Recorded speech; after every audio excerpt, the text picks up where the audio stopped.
السلام عليكم ورحمة الله وبركاته. بسم الله الرحمن الرحيم. الحمد لله رب العالمين، وصلى الله وسلم وبارك على نبينا محمد وعلى آله وصحبه أجمعين. بإذن الله, today we'll be speaking about a very important topic. When we look at it, it's the very first part of revelation that the Messenger sallallahu alaihi wasallam received spoke about this topic, and that is the topic of reading. Assalamu alaikum wa rahmatullahi wa barakatuh. Wa alaikum assalam wa rahmatullahi wa barakatuh. Shaykhana, how are you? Alhamdulillah, how are you? Alhamdulillah, very well. Alhamdulillah. We hope everybody else who's following are all well. Inshallah, everybody is, progressing through these rather challenging times, inshallah. Shaykhana, today we want to speak about a topic that's extremely important, a topic spoken about in the deen, a topic that's actually the current situation we're living in, it's a very important topic to speak about also, and that is the topic of reading. When we look in Revelation, we find that the very first word Rasulullah sallallahu alayhi wasallam received, or that the very first word that was revealed to him was Iqra, which means read. Obviously, this is speaking about him reciting the Quran. Allah Jalla wa Ala orders him to read Iqra bismi rabbika alladhi khalaq, in the name of the one or the Lord Allah subhanahu wa ta'ala who created. Allah subhanahu wa ta'ala then encourages him or orders him to read more, to learn more, to ask Allah subhanahu wa ta'ala. If there's anything we derive from this, I think we can derive quite a few things. The importance of reading. The very first word of revelation is to read. And one of the reasons why we read is so we can increase in knowledge. We read the Quran so we know who is Allah subhanahu wa ta'ala. We know him by his names, by his attributes.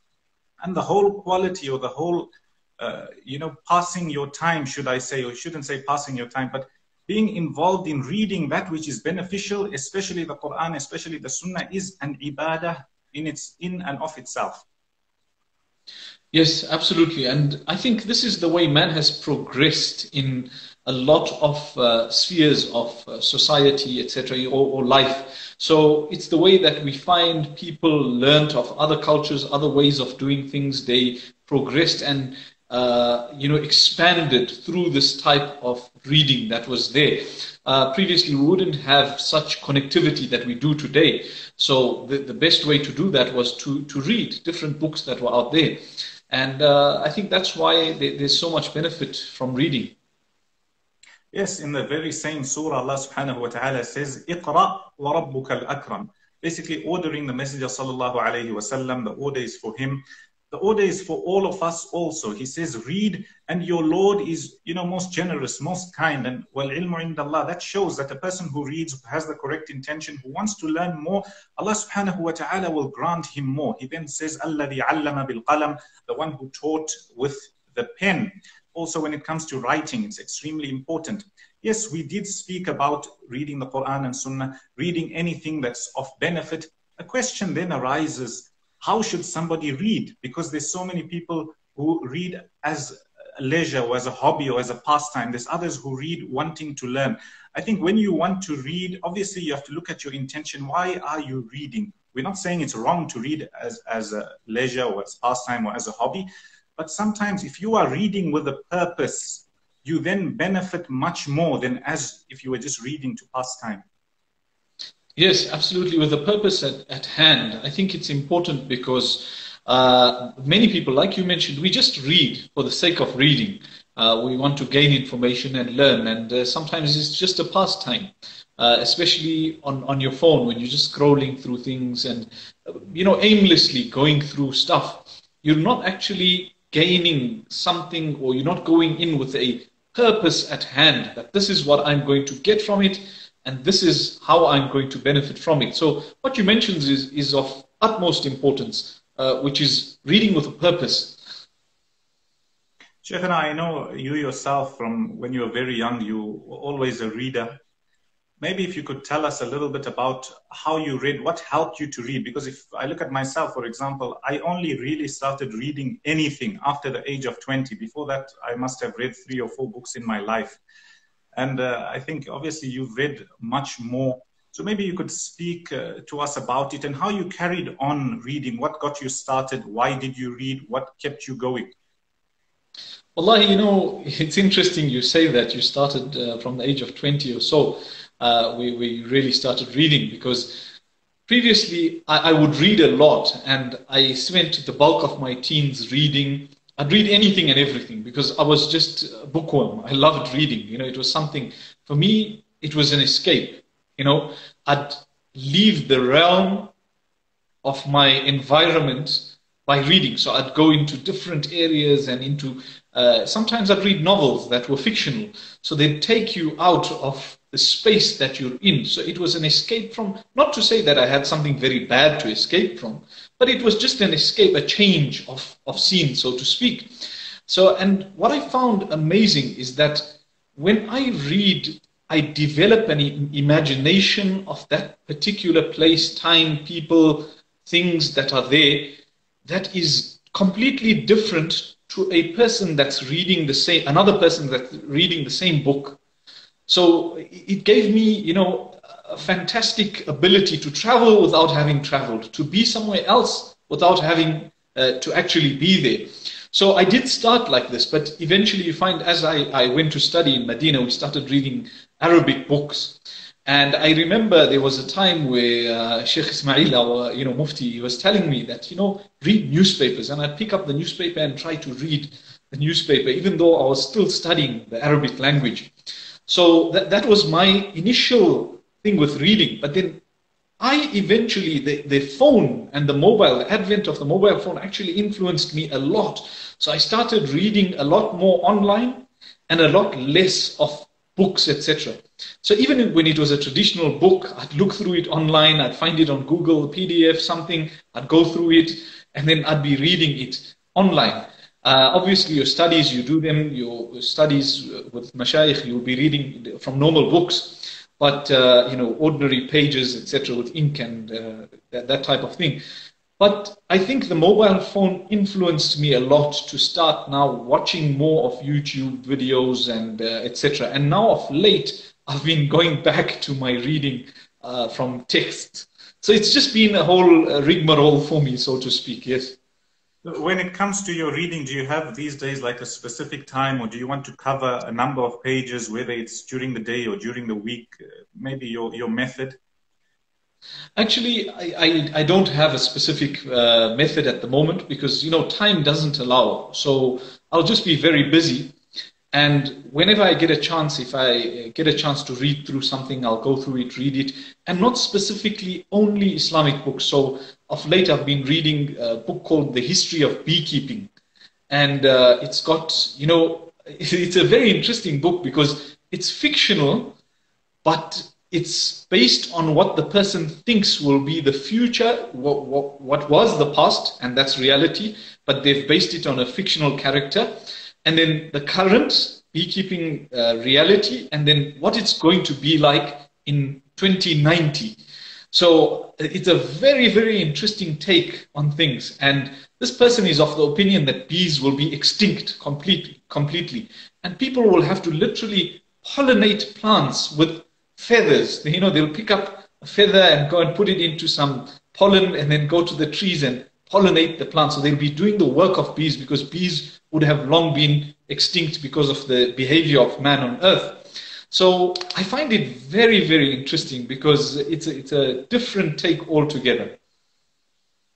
You mentioned about reading. When we look at the scholars who came before also, we find, yes, obviously they spoke Arabic, and we find that sometimes they read in the books of adab. So adab, not talking about etiquette, books of poetry, things that were just to do in Arabic language, a lot of the times to improve their own Arabic, to learn more words. So they have, whether it's mu'allaqat or whatever it may be, they would read and memorize these things. And that was to improve their language, to improve their vocabulary. So they have many more words when they come to speaking a few things. Also, when it comes to understanding the previous text. So the Arabic language, as we all know, it's evolved over time. So what we refer to, some words we refer to today have a meaning that was different to the meaning before. So I think it's important for us as Muslims, even students of knowledge, we read, even if it's not something that's Islamic as per se, but you try to improve your vocab, you try to improve your words, you try to understand a lot more. And I think that's of benefit. And the previous scholars also did that. Sheikhna, what about you? Like, what do you read? I know you're an avid reader. You also listen to a lot of podcasts, etc. What do you do? Well, as I told you, when I was younger, I didn't read much. I think I can safely say, okay, before the age of 18, I must have read 3 books, I think. And obviously, after going to Medina, learning a bit of Arabic, I said, okay, I want to start reading. So I remember one of the holidays, whether it was the first or the second, I brought home Tafsir ibn Kathir and a few other books. And I said, right, I'll start reading. Now, we were still learning the Arabic language at the very beginning. So it's those who know it's very difficult to read a lot. So you find you'll be reading 15, 20 minutes and you haven't really passed the first page. Also, when you're reading in a different language, at the very beginning, you want to know every word, which I think is a mistake. You should know the gist of the sentence and move on. Eventually, you'll get it.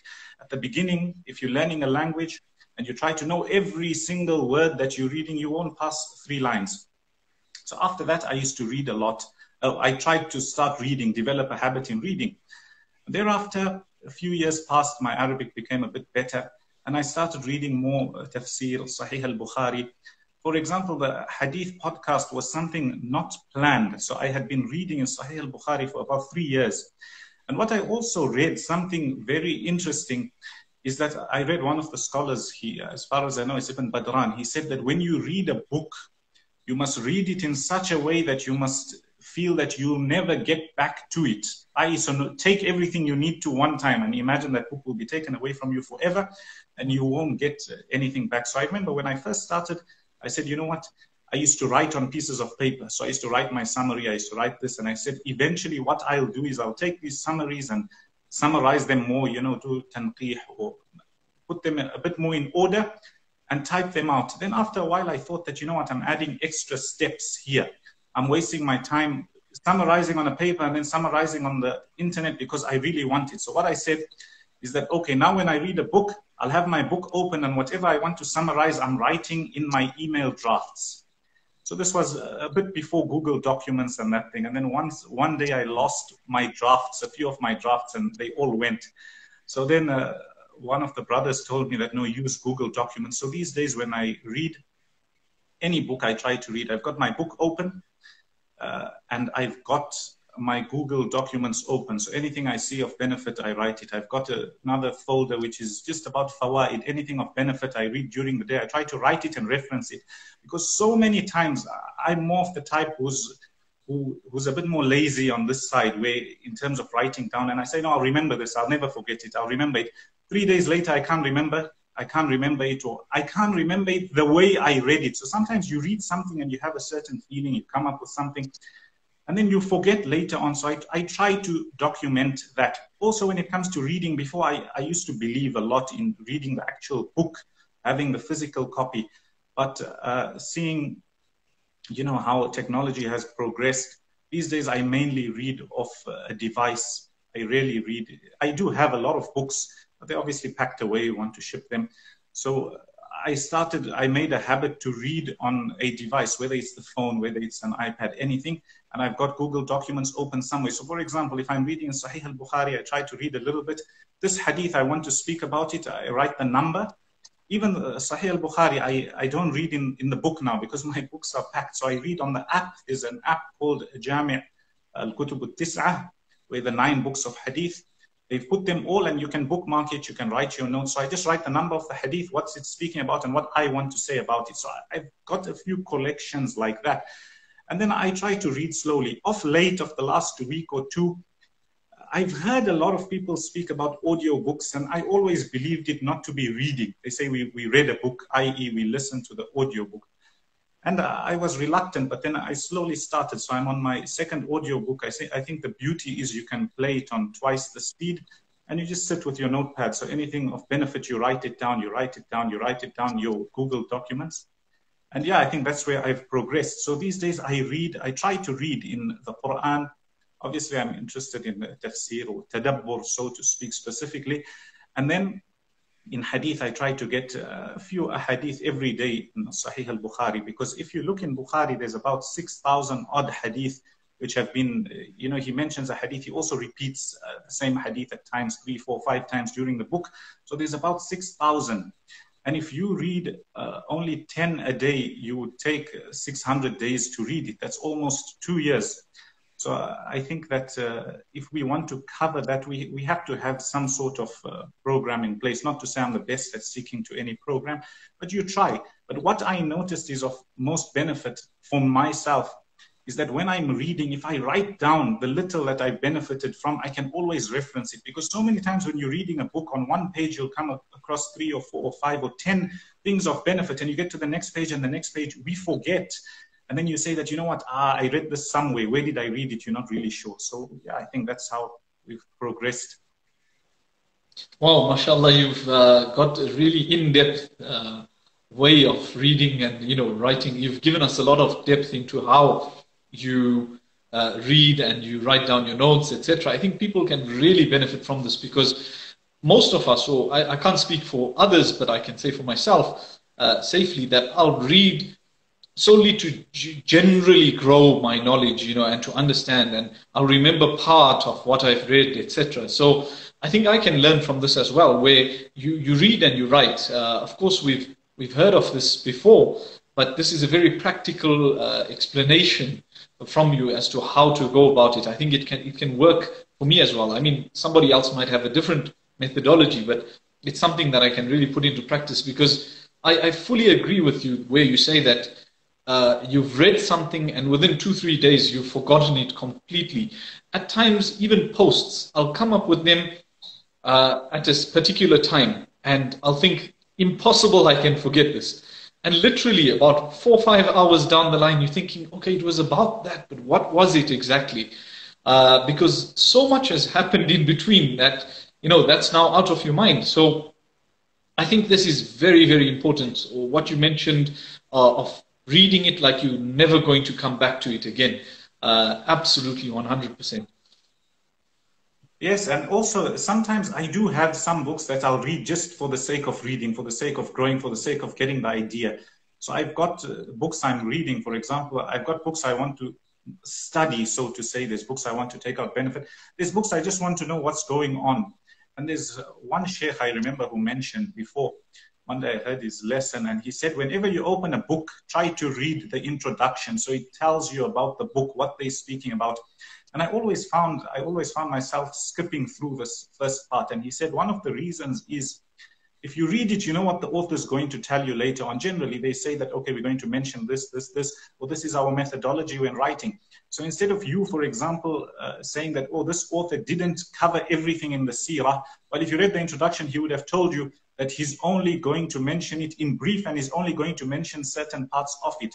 So it gives you a head start. Also, knowing who wrote the book is of benefit, when they lived roughly, not only as general knowledge, but also the circumstances they lived in. Another important thing you touched on is that with now audiobooks, podcasts, try to listen to that which is beneficial. I remember on my commute when I used to drop off my wife to school, generally going and coming and then going again to pick up and coming back. I think that was my time to listen to podcasts. So now it's holidays. I haven't really listened too much. But I found that I grew a lot. And the funny thing is that none of the podcasts I listened to were Islamic podcasts, so to say. But I was reading other Islamic books, listening to Islamic lessons, etc. But I think I've got to a stage in life where I truly believe that we have to gather between the two. Before, I wasn't more like that, but now I really believe that it's important to gather between the two, because wherever you look, whether you look at the Seerah, whether you look at Khulafa al-Rashidun, you find that they gathered between the two, but the difference between them and a person who's living for this world is they used it as a means. It wasn't their do-all and be-all and their goal, so to say, but it's important. Yes, absolutely. Absolutely, 100%. I agree with you on that part where we've got to join the two, bring the two together, and together you will be able to lead your life in a correct and good manner. And yeah, what I love about the fact that you were talking about audiobooks as well. this is something that someone who doesn't like to physically read, a book or scroll through the book online, etc., they can actually benefit from this. So listening to the book itself, if they're lazy, so to speak, to pick up a book and read, and they just lying in bed or they're going somewhere, they can plug it in, listen to the audiobook, and you benefit so much from it because you listen to the person's expression, the way they come across, how they come to a full stop, etc. There's so much to learn and so many different ways to learn today. You know, speaking about audiobooks, I came up with this thing. I don't know if somebody else has already come up with it, but this was my theory. I was looking to learn another language, in fact, to teach the Arabic language, and then looking myself to learn another language. I was thinking of learning Chinese. But I sat and I thought hard. And I said that we call them the five senses. So obviously you can see and you can hear and you can smell, you can taste and you can touch. Now, I think Allah knows best, but the more senses you're able to incorporate when you're trying to learn something new, it speeds up your learning process. So if you're only listening, then obviously you'll be getting it through one side. But then if you're only reading, it's only one side. But if you gather between the two, so whatever you read, you try to write it down. And then whatever you write down, you try to teach it. They say that whatever you teach, because remember when you're teaching, when you have to prepare for something, you've prepared, whatever you've prepared, let's say it's 100%, you're only going to teach about 5 or 10%, right? The rest is for you. So you always have to learn much more before you teach. Then when you teach once, you teach twice, you teach thrice. Bismillah, you won't forget. So I thought that when somebody is learning a new language, they must try and incorporate as many of these senses as they can. So they must try to listen and read and see and look, and well, it's hard to taste the language, but anyway. Then I thought really in depth and I said, is it possible for somebody to learn a language in 24 hours or in 1 week or in 1 month? And after that, I came across a few people who tried it. And what I found, I think it's possible. And why? To learn a language in a week or in a month, 30 days is fair. Why? Because if you look at a language, you're not going to learn everything in 1 month. You look at the specific thing you want to learn about. So if you look at, for example, you're into business and you wanted to learn Chinese because you wanted to see a few things in business. So let's say you're not going to learn the writing part or the reading part. You want to learn the speaking part. There's roughly 1,000 words you need to know. Now, I'm totally against memorizing words. There's people who do it. That's their method. I more believe if you take the word, use it 3, 4, 5 times in different sentences, then it will stick. But if you memorize only, what good is the word? So I thought that if somebody takes these words relating to business or relating to something else, and they learn this language, get a few words, so they'll need to know a few numbers, they'll need to know how to ask certain questions. Those 1,000 words in Chinese or whatever other language it is, I think, bi'idhnillah, with practice, within 1 month, you'll be able to speak decently. That's why if you go on holiday anywhere, or if you visit anywhere for a week or 2 weeks, you already start picking up the local language, whether it's a few greetings or whether it's a few numbers or whether it's asking a few questions, because you're in that environment already. So that's what I thought. I haven't yet tried it, but inshallah, maybe I'll try it one day. Inshallah, I fully agree with that.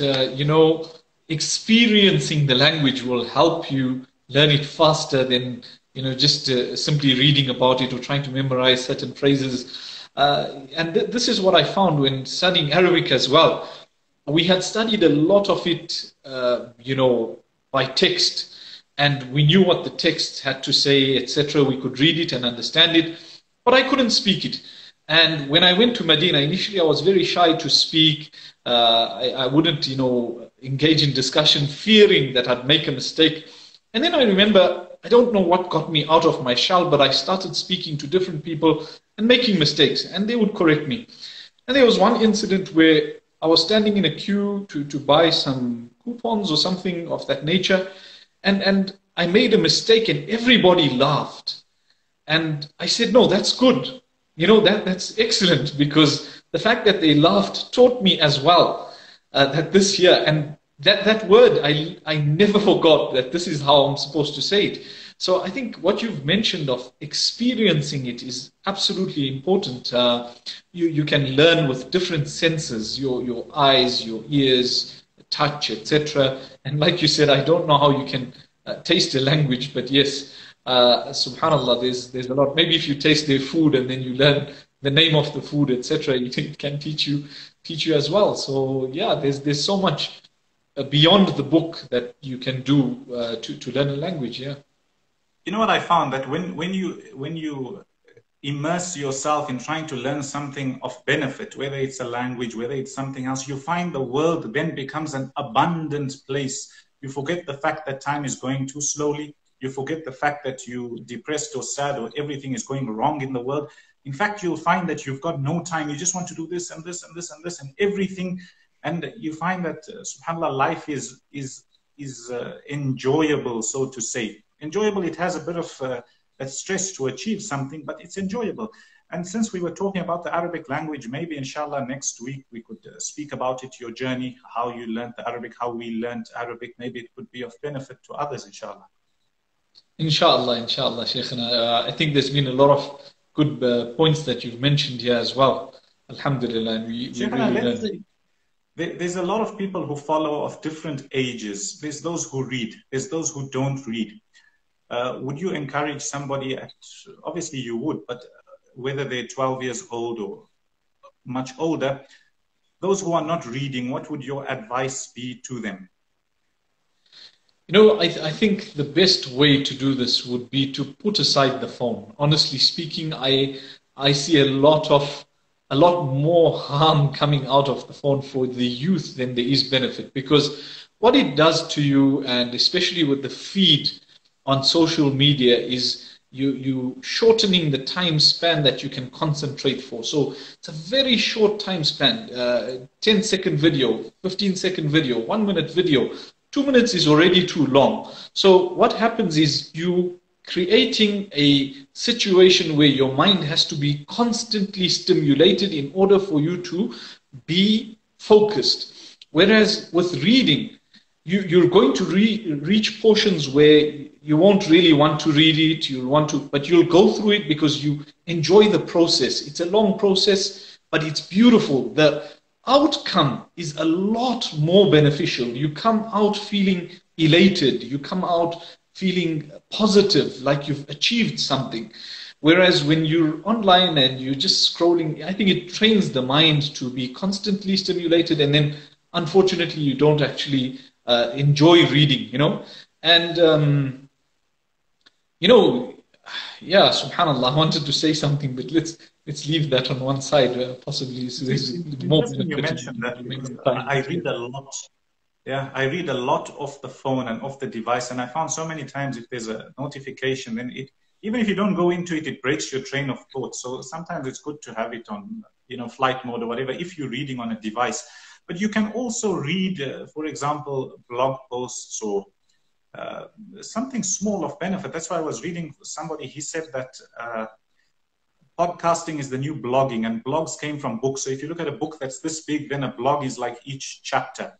And from there, you've got your Instagram posts, for example. 3 Instagram posts will make your blog post. So obviously, you've got to read that which is of benefit. Not to say you can't pass time in something that's permissible. You can, but also try to build yourself. Somebody who's trying to read, I would say that obviously try to read something, try to gather between the two. So take something Islamic as well as something that will be of benefit to you, something that will benefit you, whether it's in your deen or your dunya. So you can be reading the Quran or the tafsir of the Quran or translation of the Quran. Give yourself 1 page a day, half a page a day, 3 verses a day. Slowly you'll find that you will be able to build up. Also have something of benefit. So let's say you're a doctor or you're a psychologist or whatever you may be, whether it's in your field or something outside. Develop your skill. There's some universal skills that we all need when it comes to speaking, when it comes to interacting with others, when it comes to reading other people's, the way they're behaving and how to deal with them. Those are all skills that are universal. We all need to learn them.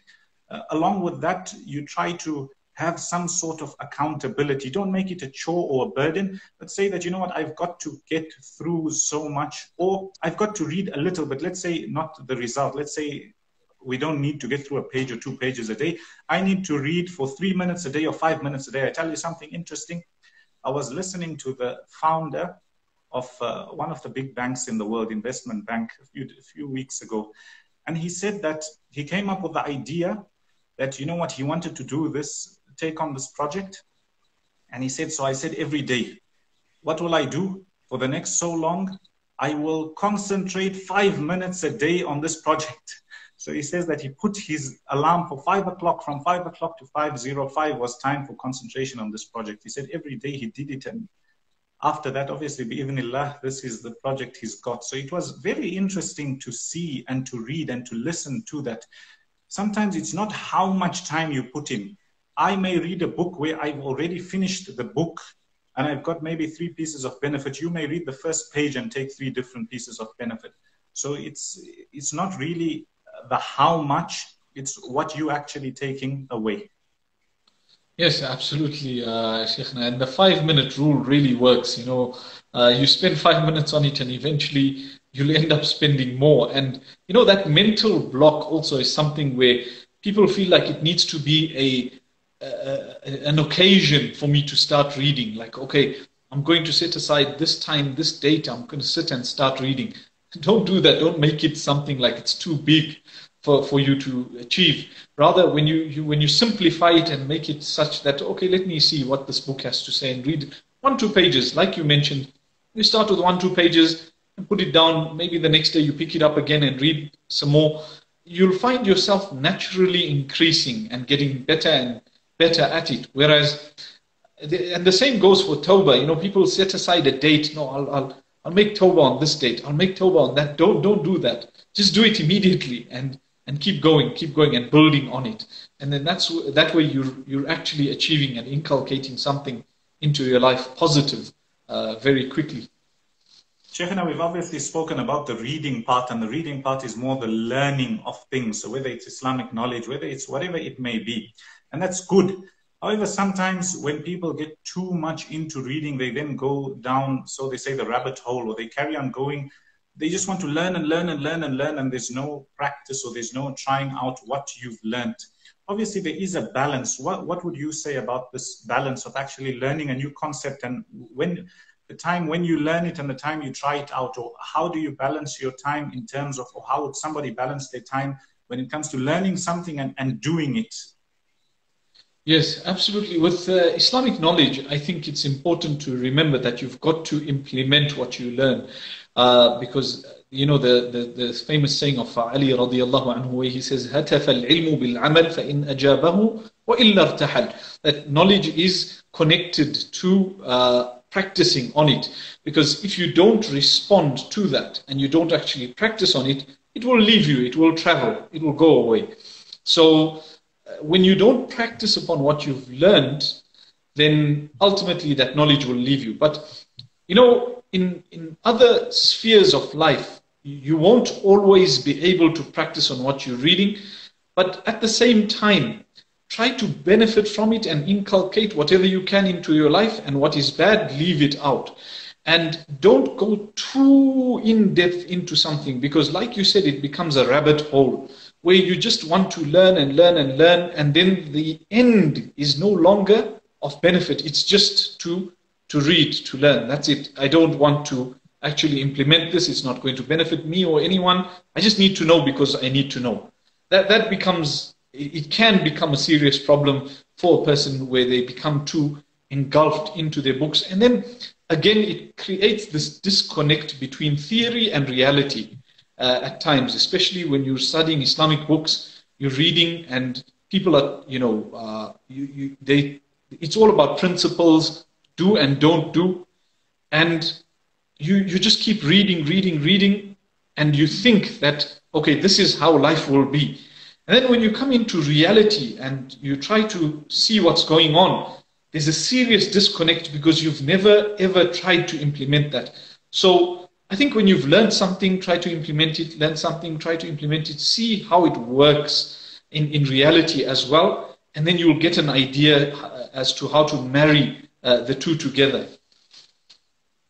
It's important that, well, what you mentioned, that somebody must try to gather between the two, marry between the two. Otherwise, it eventually becomes your knowledge, whether it's deen or dunya. In Islam, everything, any knowledge you learned is supposed to be practiced upon. That's why it's always ilm and amal. And after you've learned, obviously, you also teach others da'wah. So that's very important to mention. And so many times, or a lot of times, I think, is that when it comes to any specific science, obviously if you're reading about it or learning about it for the first time, and Islamic studies is a little bit different in the sense that we would tell you, if you're starting out, if you go and read the books, there's a lot of things that you're not going to understand. You'll understand wrongly. Try to learn from somebody who's already learned, and after that, slowly you can start reading more in depth, or a little bit more in depth.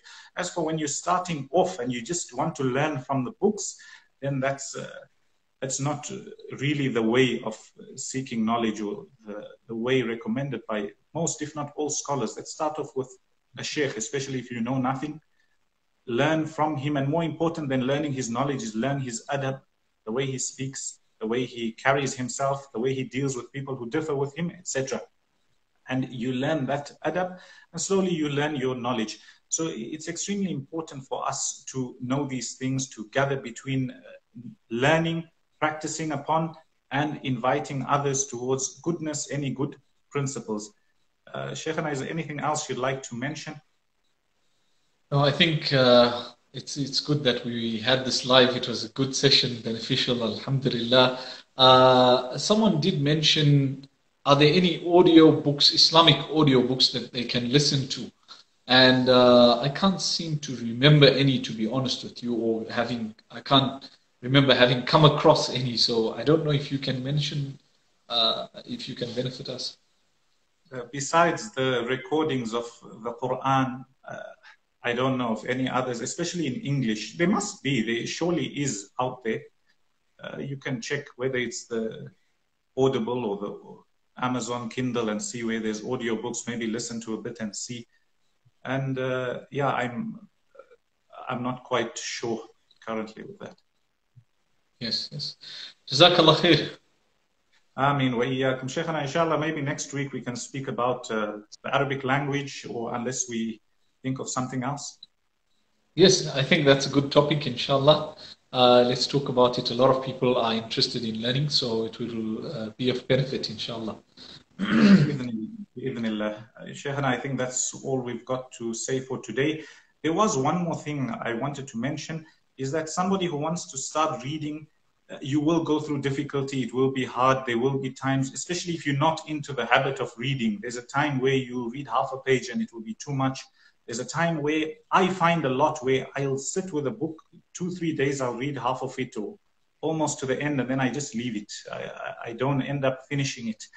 And as you spoke about it before, it's a mental block. If you miss a day or you miss a target, and then you don't really want to visit that thing. And I think you just have to force yourself, whether it's a 3-minute rule, 5-minute rule. I'll just go and read for a few minutes, and bi'idhnillah, you find you'll carry on. Otherwise, it happens to everybody. You do find that difficulty. You carry on. Don't burden yourself that it becomes a burden. You're just trying to learn something of benefit. If you learn just one thing of benefit every day, bi'idhnillah, by the end of the year, you will have 365 new things that not only did you benefit, you could have practiced upon and also taught others. Absolutely. Jazakallah khair. It was lovely being on the live with you. And inshallah, see you next week, Shaykhana. Bi-idhnillah, barakallahu feekum. Inshallah, we see you next week. Assalamu alaikum wa rahmatullahi wa barakatuh. Wa alaikum assalam wa rahmatullahi wa barakatuh.